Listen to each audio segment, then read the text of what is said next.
नारायणं नमस्कृतं नरश्चैव नरोत्तमं देवीं सरस्वतीं व्यासं तदजायमुदीरयते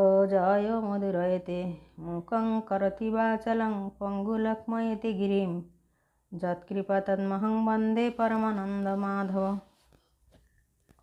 श्रीमद्भगवद्गीता अतः प्रथम अध्याय अर्जुन विषादयोग। धृतराष्ट्र उवाच धर्मक्षेत्र कुरुक्षेत्र समवेता जजस्रव मामका पाण्डवाश्चैव किमकुर्वत संजय। धृतराष्ट्र प्रचारिले हे संजय धर्मभूमि कुरुक्षेत्ରରେ युद्ध କରିବା ଇଚ୍ଛାରେ ଏକତ୍ରିତ ହୋଇଥିବା ମୋର ଓ ପାଣ୍ଡୁଙ୍କର ପୁତ୍ରମାନେ କ'ଣ କଲେ? ସଞ୍ଜୟ ଉବାଚ ଦୃଷ୍ଟା ତୁ ପାଣ୍ଡବାନିକଂ ବୁଢ଼ଂ ଦୁର୍ଯ୍ୟୋଧନସ୍ତଦା ଆଚାର୍ଯ୍ୟମୁପସଙ୍ଗମଂ ରାଜା ବଚନ ନମ୍ରବିତ। ସଞ୍ଜୟ କହିଲେ ଯୁଦ୍ଧାରମ୍ଭ ସମୟରେ ରାଜା ଦୁର୍ଯ୍ୟୋଧନ ବ୍ୟୂହରଚନାଯୁକ୍ତ ପାଣ୍ଡବ ସେନାଙ୍କୁ ଦେଖି ଦ୍ରୋଣାଚାର୍ଯ୍ୟଙ୍କ ପାଖକୁ ଯାଇ କହିଲେ ଶୌଚତ୍ୟାଂ ପାଣ୍ଡୁପୁତ୍ରାନାମାଚାର୍ଯ୍ୟ ମହିତ୍ୟାଂ ଚ ମମ ବୁଢ଼ଂ ଦ୍ରୌପଦପୁତ୍ରେଣ ତବ ଶିଷ୍ୟେନ ଧୀମତା। ହେ ଆଚାର୍ଯ୍ୟ ଆପଣଙ୍କ ବୁଦ୍ଧିମାନ ଶିଷ୍ୟ ଦ୍ରୌପଦ ପୁତ୍ର ଧୃଷ୍ଟଦ୍ୟୁମ୍ନ ଦ୍ୱାରା ବ୍ୟୂହକାରରେ ସଜ୍ଜିତ ପାଣ୍ଡବ ପୁତ୍ରମାନଙ୍କର ଏହି ବିରାଟ ସେନାକୁ ଦେଖନ୍ତୁ। ଅତ୍ର ସୁରା ମହେଶାସା ଭୀମାର୍ଜୁନସମାଯୁଧି ଯଧୁମାନୋ ବିରାଟଶ୍ଚ ଦ୍ରୌପଦଶ୍ଚ ମହାରଥ धृष्टकेतुश्चेकितान काशीराजस्य बीर्यवान् पुरोजित कुन्तीभोजश्च शैवश्च नरपुङ्गव युधामनश्च विक्रान्त उत्तमौजाश्च बीर्यवान् सुभद्राद्रौपदीदयाश्च सर्व एव महारथा। ଏହି ସେନାରେ ମହା ଧନୁର୍ଦ୍ଧାରୀ ତଥା ଯୁଦ୍ଧରେ ଭୀମ ଓ ଅର୍ଜୁନଙ୍କ ସମାନ ଶୂରବୀର ସାତ୍ୱକୀ ବିରାଟ ତଥା ମହାରଥୀ ରାଜା ଦ୍ରୌପଦ ଧୃଷ୍ଟକେତୁ ଓ ଚେକିତାନ ତଥା ବଳବାନ କାଶୀରାଜ ପୁରୋଜିତ କୁନ୍ତୀଭୋଜ ଓ ମନୁଷ୍ୟମାନଙ୍କର ମଧ୍ୟରେ ଶ୍ରେଷ୍ଠ ଶୈବ ପରାକ୍ରମୀ ଯୁଧାମନ୍ୟୁ ତଥା ବଳବାନ ଉତ୍ତମୌଜା ସୁଭଦ୍ରା ପୁତ୍ର ଅଭିମନ୍ୟୁ ଏବଂ ଦ୍ରୌପଦୀଙ୍କ 5 ପୁତ୍ର ଅଛନ୍ତି। ଏମାନେ ସମସ୍ତେ ମହାରଥୀ। अस्माकं तु विशिष्टा जे तान्निबोध द्विजोत्तम नायका मम सैन्यश्च संगार्थं तान् ब्रवीमीते।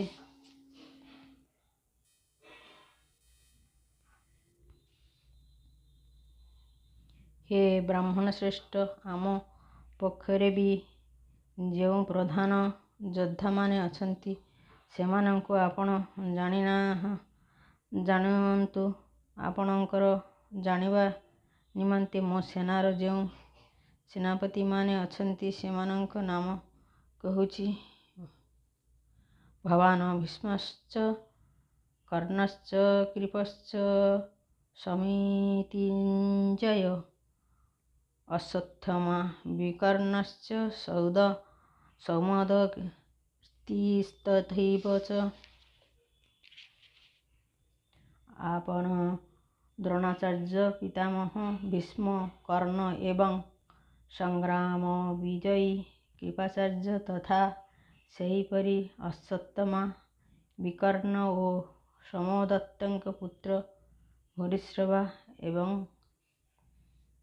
ଅନୌଚ ବହବ ଶୂରା ମଦର୍ଥେ ତ୍ୟକ୍ତଜୀବିତା ନାନା ଶସ୍ତ୍ର ପ୍ରହରଣା ସର୍ବେ ଯୁଦ୍ଧ ବିଶାରଦା। ଏମାନଙ୍କ ଛଡ଼ା ମୋ ପାଇଁ ଜୀବନର ଆଶା ତ୍ୟାଗ କରିଦେଇଥିବା ଆହୁରି ବହୁ ଶୂରବୀର ମଧ୍ୟ ନାନା ପ୍ରକାର ଅସ୍ତ୍ରଶସ୍ତ୍ରରେ ସଜ୍ଜିତ ହୋଇ ଉପସ୍ଥିତ ଅଛନ୍ତି। ସେ ସମସ୍ତେ ଯୁଦ୍ଧରେ ନିପୁଣ। ଅପର୍ଯ୍ୟାପ୍ତ ତଦସ୍ମାକଂ ବଳଂ ଭୀଷ୍ମଭିରକ୍ଷିତଂ ପର୍ଯ୍ୟାପ୍ତ ଦିଦମେତେଷା ବଳଂ ଭୀମାଭିରକ୍ଷିତଂ। ଭୀଷ୍ମଙ୍କ ଦ୍ୱାରା ରକ୍ଷିତ ଆମ୍ଭମାନଙ୍କର ସେନା ଅପରିମିତ ଅର୍ଥାତ୍ ସବୁ ଦୃଷ୍ଟିରୁ ଅଜୟ ଏବଂ ଭୀମଙ୍କ ଦ୍ୱାରା ରକ୍ଷିତ ସେମାନଙ୍କର ଏହି ସେନା ପରିମିତ। ଏହାକୁ ଜୟ କରିବା ଅତି ସହଜ। ଅୟନେଷୁ ଚ ସର୍ବେଷୁ ଯଥାଭାଗମବସ୍ଥିତା ଭୀଷ୍ମମେବାବିରକ୍ଷन्तୁ ଭବନ୍ତଃ ସର୍ବ ଏବ ହି। ତେଣୁ ସକଳ ବୃହଦ୍ୱାରରେ ନିଜ ନିଜ ସ୍ଥାନରେ ରହି ଆପଣମାନେ ସମସ୍ତେ ନିଶ୍ଚିତ ଭାବରେ ଭୀଷ୍ମ ପିତାମହଙ୍କୁ ହିଁ ସକଳ ଦିଗରୁ ରକ୍ଷା କରନ୍ତୁ। ତସ୍ୟ ସଂଯନୟନ ହର୍ଷ କୁରୁ ବୃଦ୍ଧ ପିତାମହ ସିଂହନାଦ ବିନଦ୍ୟ ଜୟୀ ଶଙ୍ଖ ଦଦ୍ଧୌ ପ୍ରତାପବାନ୍। କୁରୁ ବୃଦ୍ଧ ପିତାମହ ଭୀଷ୍ମ ଦୁର୍ଯ୍ୟୋଧନଙ୍କର ହୃଦୟରେ ହର୍ଷ ଉତ୍ପନ୍ନ କରିବାର ଉଚ୍ଚ ସ୍ୱରରେ ସିଂହନାଦ କରି ଗର୍ଜନ କରି ଶଙ୍ଖ ବଜାଇଲେ। ତତ୍ ଶଙ୍ଖାଶ୍ଚ ଭୈର୍ଯ୍ୟାଶ୍ଚ ପଣବାନ କୋଗୋମୁଖା ସହସୈବାଭ୍ୟହନାନ୍ତଃ ସହସ୍ତମୂଳସମଭବତ୍। ତାପରେ ବହୁ ଶଙ୍ଖ ଭେରୀ ନାଗରା ମର୍ଦ୍ଦନ ଓ ରଣସିଂଘା ଆଦି ବାଦ୍ୟ ଏକସଙ୍ଗେ ବାଜି ଉଠିଲା। ସେସବୁର ଶବ୍ଦ ଅତି ଭୟଙ୍କର ହେଲା। ତଦଶ୍ୱେତୌ ହର୍ଷଯୁକ୍ତେ ମହତି ସଦନେ ସ୍ଥିତୌ ମାଧବ ପାଣ୍ଡବୈଶ୍ଚୈବ ଦ୍ୱିଦଳୈ ଶଙ୍ଖୋ ପ୍ରଦଧ୍ୱତ। ତାହାପରେ ଧଳା ଘୋଡ଼ା ଯୋଚାଯାଇଥିବା ଉତ୍ତମ ରଥରେ ବସି ଶ୍ରୀକୃଷ୍ଣ ପରମାତ୍ମା ଓ ଅର୍ଜୁନ ମଧ୍ୟ ନିଜ ନିଜର ଦିବ୍ୟ ଶଙ୍ଖ ବଜାଇଲେ। ପାଞ୍ଚଜନ୍ୟ ହୃଷୀକେଶ ଦେବଦତ୍ତ ଧନଞ୍ଜୟ ପୌଣ୍ଡ୍ର ଦଧୌ ମହାଶଙ୍ଖ ଭୀମକର୍ମା ବୃକୋଦର। ଶ୍ରୀକୃଷ୍ଣ ପରମାତ୍ମା ପାଞ୍ଚଜନ୍ୟ ନାମକ ଅର୍ଜୁନ ଦେବଦତ୍ତ ନାମକ ଏବଂ ଭୟାନକ କର୍ମ ସାଧନକାରୀ ଭୀମସେନ ପୌଣ୍ଡ୍ର ନାମକ ମହାଶଙ୍ଖ ବଜାଇଲେ। ଅନନ୍ତ ବିଜୟଂ ରାଜା କୁନ୍ତୀପୁତ୍ର ଯୁଧିଷ୍ଠିର ନକୁଳ ସହଦେବଶ୍ଚ ସୁଘୋଷମଣିପୁଷ୍ପକୌ। କୁନ୍ତୀପୁତ୍ର ରାଜା ଯୁଧିଷ୍ଠିର ଅନନ୍ତ ବିଜୟ ନାମକ ଏକ, ନକୁଳ ଓ ସହଦେବ ଯଥାକ୍ରମେ ସୁଘୋଷ ଓ ମଣିପୁଷ୍ପକ ନାମକ ଶଙ୍ଖ ବଜାଇଲେ। କାର୍ଯ୍ୟଶ୍ଚ ପରମେଶସ୍ ଶିଖଣ୍ଡୀ ଚ ମହାରଥ ଧୃଷ୍ଟଦ୍ୟୁମ୍ନ ବିରାଟଶ୍ଚ ସାତ୍ୟକୀଶ୍ଚ ପରାଜିତ।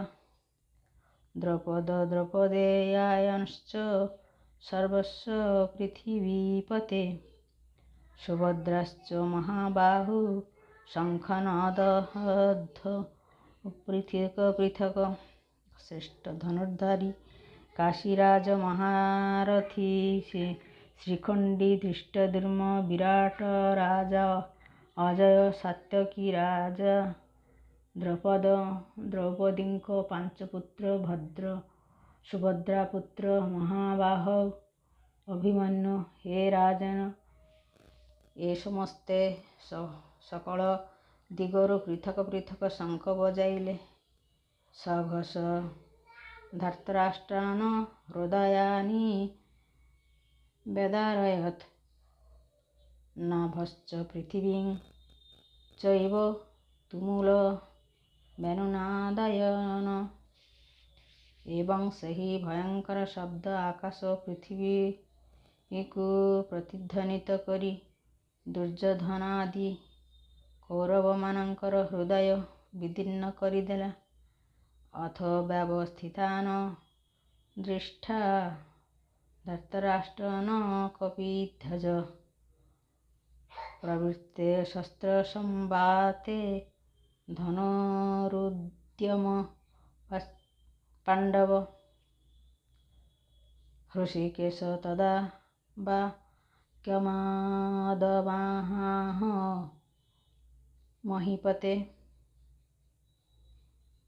ଅର୍ଜୁନ ଉବାଚ ସେନାୟୋରୁଭୟୋର୍ମାଧୈର୍ଯ୍ୟ ରଥ ସ୍ଥାପନାୟ ମେ ଚ୍ୟୁତା। ହେ ରାଜନ, ଏହାପରେ ବ୍ୟୂହରଚନାପୂର୍ବକ ଯୁଦ୍ଧ କରିବାର ପ୍ରସ୍ତୁତ ହୋଇ ରହିଥିବା ଧୃତରାଷ୍ଟ୍ରଙ୍କ ସମ୍ବନ୍ଧୀୟମାନଙ୍କୁ ଦେଖି ଶସ୍ତ୍ର ପ୍ରୟୋଗ କରିବାର ଯାଉଥିବା ସମୟରେ କପିଧ୍ୱଜ ଅର୍ଜୁନ ନିଜ ଧନୁ ଉଠାଇ ହୃଷୀକେଶ ଶ୍ରୀକୃଷ୍ଣ ମହାରାଜଙ୍କୁ କହିଲେ, ହେ ଅଚ୍ୟୁତ, ମୋ ରଥକୁ ନେଇ ଦୁଇ ସେନାଙ୍କ ମଧ୍ୟରେ ଠିଆ କରାନ୍ତୁ। ଯାବଦେତାନିରୀକ୍ଷୟଂସ୍ତଂ ଯୋଦ୍ଧୁକାମାନବସ୍ଥିତାନ୍ କର୍ମାୟ ସହ ଯୋଦ୍ଧାଭ୍ୟାମସ୍ମିନ୍ ରଣସମୁଦ୍ୟମେ। ଏହି ଯୁଦ୍ଧରୂପକ ବ୍ୟାପାରରେ ମୋତେ କାହା ସହିତ ଯୁଦ୍ଧ କରିବାକୁ ହେବ? ଯୁଦ୍ଧକ୍ଷେତ୍ରରେ ଠିଆ ହୋଇଥିବା ସେହି ଯୁଦ୍ଧାଭିଳାଷୀ ବିପକ୍ଷୀ ଯୋଦ୍ଧାମାନଙ୍କୁ ମୁଁ ଦେଖେ ଯେ ସେ ପର୍ଯ୍ୟନ୍ତ ରଥ ଠିଆ କରାନ୍ତୁ। ଯୁଧ୍ୟସ୍ମାନାନ୍ ବେକ୍ଷୟଃ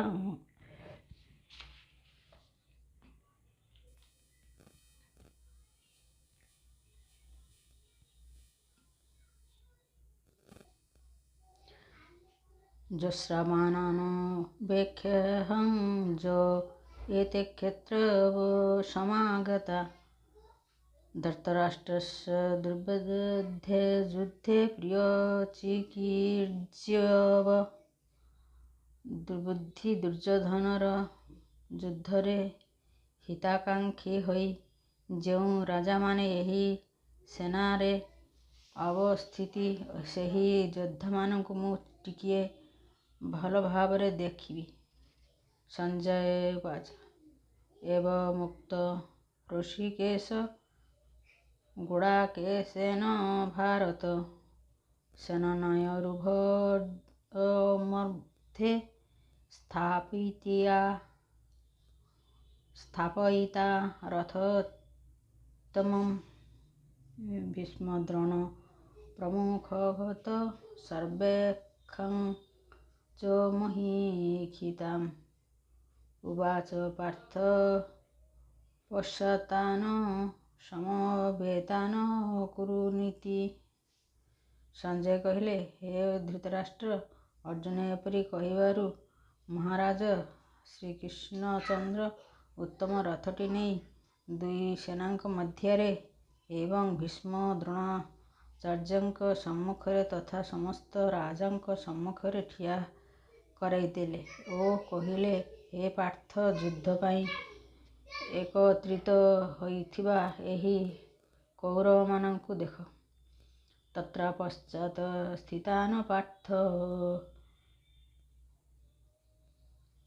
ପିତॄନଥ ପିତାମହାନ୍ ଆଚାର୍ଯ୍ୟାନ୍ ମାତୁଲାନ୍ ଭ୍ରାତॄन् ପୁତ୍ରାन् ପୌत्रान् ସଖା ପ୍ରଥା ଶ୍ୱଶୁରାन् ସୁହୃଦଶ୍ଚୈବ ସେନୟୋରୁଭୟରପି। ତାପରେ ପିତାପୁତ୍ର ଅର୍ଜୁନ ସେହି ଉଭୟ ସେନା ମଧ୍ୟରେ ବିଦ୍ୟମାନ ପିତୃ ପିତାମହ ଆଚାର୍ଯ୍ୟ ମାମୁଁ ଆଉ ପୁଅ ନାତି ମିତ୍ର ଶ୍ୱଶୁର ଓ ସୁହୃଦମାନଙ୍କୁ ହିଁ ଦେଖିବାକୁ ପାଇଲେ। ଶ୍ଲୋକ ପୂର୍ବାର୍ଦ୍ଧ। ତାନ୍ ସମାମୀକ୍ଷ୍ୟ ସ କୌନ୍ତେୟ ସର୍ବାନ୍ ବନ୍ଧୂନବସ୍ଥିତାନ୍ କୃପୟା ପରାୟାତ୍ସ୍ମ ବିଷୀଦन्निदमब्रवीत्। ସେହି ଉପସ୍ଥିତ ସମସ୍ତ ବନ୍ଧୁଙ୍କୁ ଦେଖି କୁନ୍ତପୁତ୍ର ଅର୍ଜୁନ ଅତ୍ୟନ୍ତ କରୁଣାପରବଶ ହୋଇଗଲେ ଏବଂ ବିଷାଦଗ୍ରସ୍ତ ହୋଇ କହିଲେ, ଅର୍ଜୁନ ଉବାଚ, ହୃଷ୍ଟଂ ସ୍ୱଜନଂ କୃଷ୍ଣ ଯୁଯୁତ୍ସୁଂ ସମୁପସ୍ଥିତଂ सीदन्ति मम गात्राणि मुखं च परिशुष्यति वेपथुश्च शरीरे मे रोमहर्षश्च जायते। ଅର୍ଜୁନ କହିଲେ, ହେ କୃଷ୍ଣ, ଯୁଦ୍ଧକ୍ଷେତ୍ରରେ ଦୃଢ଼ଭାବରେ ଦଣ୍ଡାୟମାନ ହୋଇଥିବା ଏହି ଯୁଦ୍ଧାଭିଳାଷୀ ସଜ୍ଜନ ସମୁଦାୟଙ୍କୁ ଦେଖି ମୋର ଅଙ୍ଗ ଶିଥିଳ ହୋଇଯାଉଛି, ମୁଖ ଶୁଖିଯାଉଛି ଓ ଦେହରେ କମ୍ପ ତଥା ରୋମାଞ୍ଚ ଜାତ ହେଉଛି। ଶ୍ଲୋକର ଗାଣ୍ଡୀବଂ ସ୍ରଶତେ ହସ୍ତାତ୍ ତକ ଚୈବ ପରିଦ୍ୟହତେ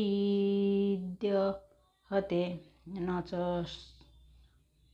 ଶକ୍ନୋମ୍ୟେବ ସ୍ଥାତୁଂ ଭ୍ରମତୀବ ଚ ମେ ମନଃ। ହାତରୁ ଗାଣ୍ଡୀବ ଧନୁ ଖସି ପଡ଼ୁଛି, ଚର୍ମ ବି ଭୀଷଣ ଜ୍ୱାଳା କରୁଛି ତଥା ମୋର ମନ ଭ୍ରମିତ ହେଲା ପରି ଲାଗୁଛି, ତେଣୁ ମୁଁ ଠିଆ ହୋଇ ରହିବାକୁ ବି ସମର୍ଥ ହୋଇପାରୁନାହିଁ। ନିମିତ୍ତାନି ଚ ପଶ୍ୟାମି ବିପରୀତାନି କେଶବ ନ ଚ ଶ୍ରେୟୋऽନୁପଶ୍ୟାମି ହତାଶଜନ ମହାବଳେ। ହେ କେଶବ, ମୋ ଲକ୍ଷଣ ସବୁ ବିପରୀତ ହିଁ ଦେଖୁଛି। ଯୁଦ୍ଧରେ ସ୍ୱଜନମାନଙ୍କୁ ମାରିବାରେ କୌଣସି କଲ୍ୟାଣ ବି ଦେଖିପାରୁନାହିଁ। ନ କାଙ୍କ୍ଷେ ବିଜୟଂ କୃଷ୍ଣ ନ ଚ ରାଜ୍ୟସୁଖାନି ଚ କିଂ ରାଜ୍ୟେନ ଗୋବିନ୍ଦ କିଂ ଭୋଗୈର୍ଜୀବିତେନ ବା। ହେ କୃଷ୍ଣ, ମୁଁ ତ ବିଜୟ ଚାହୁଁନାହିଁ କି ରାଜ୍ୟ ତଥା ସୁଖ ମଧ୍ୟ ଚାହୁଁନାହିଁ। ହେ ଗୋବିନ୍ଦ, ଆମର ଏପରି ରାଜ୍ୟରେ କି ପ୍ରୟୋଜନ? ଅଥବା ଏପରି ଭୋଗରେ ଓ ଜୀବନରେ ବି କି ଲାଭ ଅଛି? ୟେଷାମର୍ଥେ କାଙ୍କ୍ଷିତୋ ନ ରାଜ୍ୟ ଭୋଗା ସୁଖାନି ଚ ତୈ स्थिता ଯୁଦ୍ଧେ ପ୍ରାଣାଂ ତାକ୍ତି ଧନାନି ଚ।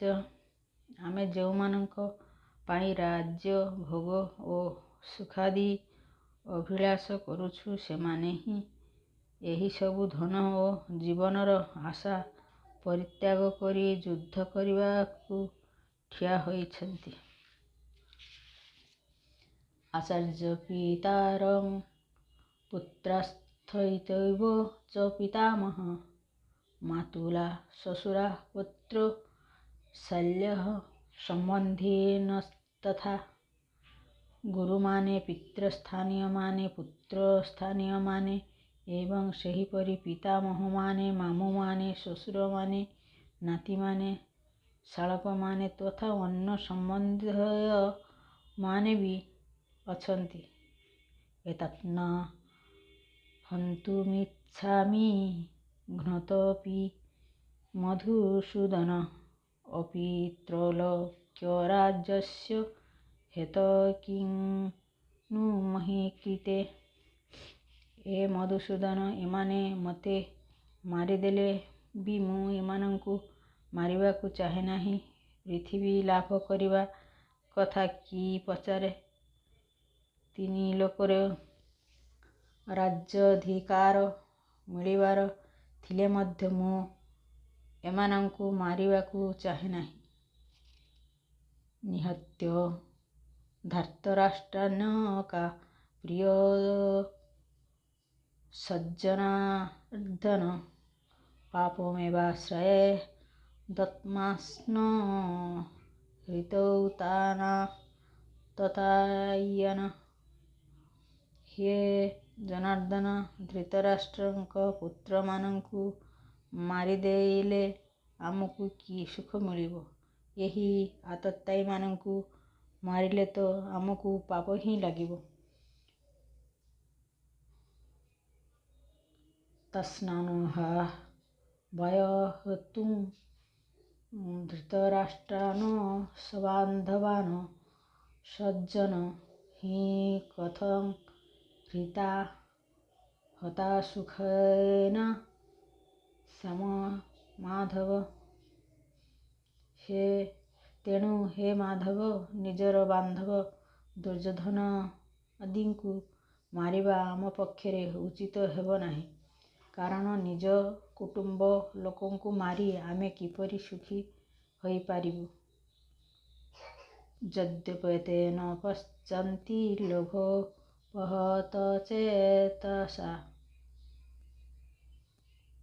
କୁଲକ୍ଷୟକୃतं ଦୋଷଂ ମିତ୍ରଦ୍ରୋହେ च ପାତକम्।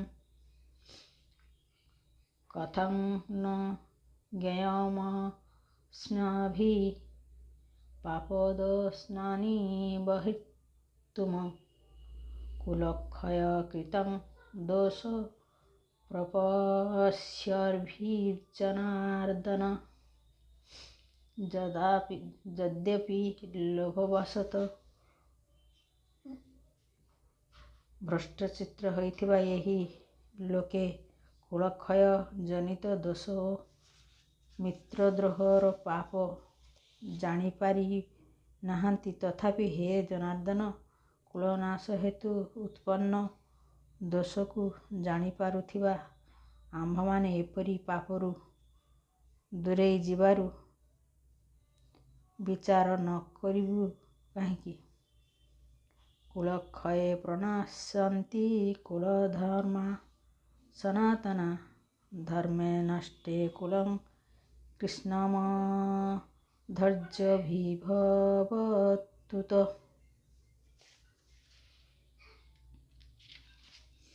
କୁଳ ନାଶ ହେଲେ ସନାତନ କୁଳଧର୍ମ ନଷ୍ଟ ହୋଇଯାଏ। ଧର୍ମ ନାଶ ହୋଇଗଲେ ସମୁଦାୟ କୁଳରେ ପାପ ମଧ୍ୟ ବିଶେଷ ଭାବରେ ବ୍ୟାପିଯାଏ। ଅଧର୍ମାଭିର୍ବା କୃଷ୍ଣ ପ୍ରଦୁଷ୍ୟନ୍ତି କୁଳସ୍ତ୍ରିୟଃ ସ୍ତ୍ରୀଷୁ ଦୁଷ୍ଟାସୁ ବାର୍ଷ୍ଣେୟ ଜାୟତେ ବର୍ଣ୍ଣସଙ୍କରଃ। हे कृଷ୍ଣ ପାପ ଅଧିକ ବଢ଼ିଗଲେ କୁଳସ୍ତ୍ରୀମାନେ ଅତ୍ୟନ୍ତ ଦୂଷିତା ହୋଇଯାଆନ୍ତି। କେବଳ ସେତିକି ନୁହେଁ, ହେ ବାଷ୍ପେୟ ସ୍ତ୍ରୀମାନେ ଦୂଷିତା ହୋଇଗଲେ ବର୍ଣ୍ଣସଙ୍କର ଉତ୍ପନ୍ନ ହୁଅନ୍ତି। ଶଙ୍କର ନରକାୟବ କୁଲମାନଂ କୁଲସ୍ୟ ଚ ପତନ୍ତି ପିତର ହସ୍ୟଂ ଲୁପ୍ତପିଣ୍ଡୋଦକକ୍ରିୟା। ବର୍ଣ୍ଣସଙ୍କର କୁଳନାଶକାରୀମାନଙ୍କୁ ତଥା କୁଳକୁ ନରକକୁ ନେଇଯିବା ଲାଗି ହିଁ ଜନ୍ମ ହୋଇଥାଏ। ପିଣ୍ଡକ୍ରିୟା ଓ ଜଳଦାନ କ୍ରିୟା ଲୁପ୍ତ ହୋଇବାରୁ ପିତୃଲୋକମାନେ ଶ୍ରଦ୍ଧା ଓ ତର୍ପଣରୁ ବଞ୍ଚିତ ହୋଇ ଅଧୋଗତି ପ୍ରାପ୍ତ ହୁଅନ୍ତି। ଦୋଷରେ ତୁ କୁଲଘ୍ନାନାଂ ବର୍ଣ୍ଣସଙ୍କରକାରକୌ ଉତ୍ସାଦ୍ୟନ୍ତେ ଜାତିଧର୍ମା କୁଳଧର୍ମାଶ୍ଚ ଶାଶ୍ୱତଃ। ଏହି ବର୍ଣ୍ଣସଙ୍କର କାରକ ଦୋଷରୁ କୁଳଘାତକମାନଙ୍କର ସନାତନ କୁଳଧର୍ମ ଓ ଜାତିଧର୍ମ ନଷ୍ଟ ହୋଇଯାଏ। ଉଷଣ୍ୟ କୁଳଧର୍ମାଣ୍ୟଂ ମନୁଷ୍ୟାନ ଜନାର୍ଦ୍ଦନ ନରକେ ନିୟତ ବାସୋ ଭବତୀତ୍ୟନୁଶଶ୍ରୁମ। ହେ ଅର୍ଜୁନ, ଯେଉଁମାନଙ୍କର କୁଳଧର୍ମ ନଷ୍ଟ ହୋଇଯାଏ ସେମାନଙ୍କର ଅନିଶ୍ଚିତ କାଳ ପର୍ଯ୍ୟନ୍ତ ନରକ ବାସ ହୁଏ ବୋଲି ଆମ୍ଭେ ଶୁଣିଅଛୁ। ଅହବତ ମହତ୍ପାପ